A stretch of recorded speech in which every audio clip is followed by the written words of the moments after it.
ni Presidente Ferdinand Marcos Jr. ang simultaneous national launching kang Bagong Pilipinas Servicio Fair sa Nabua, Camarines Sur, kanakaaging Sabado, Setyembre 23.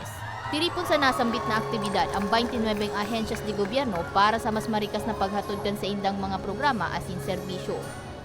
Arog kang pigo-oprosir na educational assistance kan Department of Social Welfare and Development kung sa impira sa mga nataawanin asistensya ang saro sa tulong aki ni Nanay Felisa. Nagpapasalamat ako kay BBM, at least kahit kaunti na anuhan ako ng educational assistance. Pang sa anak ko, pang bili ng school supply. Grade 5. Kulang pa. At saka yung school uniform niya, wala pa siyang school uniform. Kasi ako bilang isang magulang, wala naman akong trabaho. Lang ako, housewife lang. Tapos yung asawa ko, kung minsan may trabaho, minsan wala.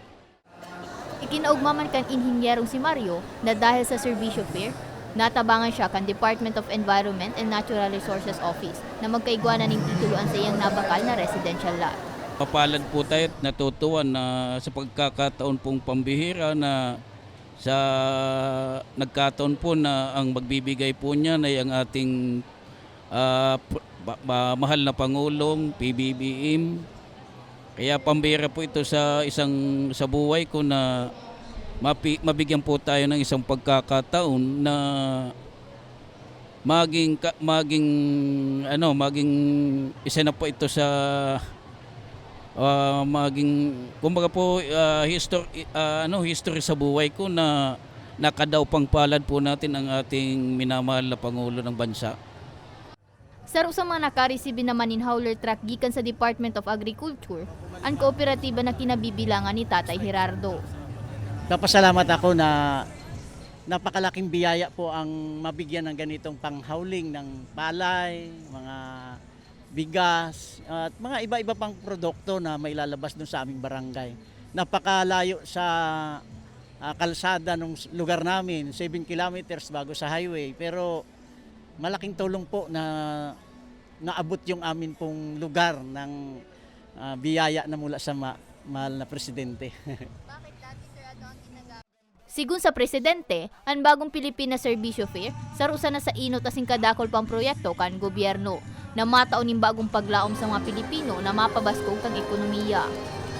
Magkakahiwalay man ang ating mga isla, pinagbubuklod naman tayo ng isang diwa at isang pangarap. Isang bagong Pilipinas para sa bagong Pilipino.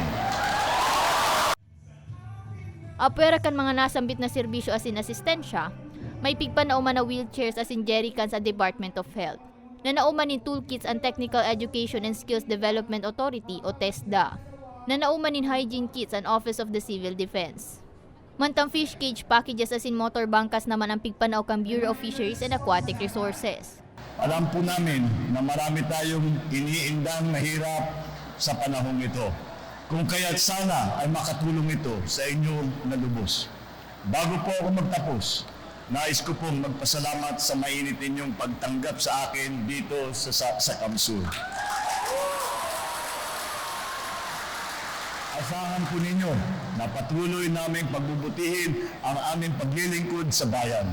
Iisa po ang ating hangarin na maisulong ang bagong Pilipinas na maipagmamalaki nating ipamana sa ating mga anak at sa mga susunod na henerasyon. Sa tulong ninyo, mapagtatagumpayan natin ang anumang mga hamon sa buhay. Basta't nagkakaisa, walang pagsubok o kahirapan ang hindi nating kakayanin. Total na 75 programa asin serbisyo ang pig-opresir sa aktibidad, kung sa 120,000 na residentes ang pigkakarkulong benepisyaryo. Para kay Camarines Sur Governor Luigi Villaferte, dakulang onra ng GAD na liwat na mabisita ni PBBM, asin saro pa sa piglunsaran kang programa. Mr. President, maraming salamat sa oras, sa panahon at sa napakaraming tulong, asistensya, napakagandang programa na dinala po ninyo dito sa paraan po ng Bagong Pilipinas Servicio Fair. Ngayon po, hanggang Friday, halos 200,000 na residente ng probinsya ng Camarines Sur ang mabibigyan ng asistensya at ayuda ng bagong Pilipinas. Mientras tanto, pig-introducir man sa fair ang Kadiwa Caravan na nagtatampok ninman iba-ibang produkto asin pwedeng mabakal sa mas ibabang presyo. Para sa mga baretang tatak Bicol, May Arango.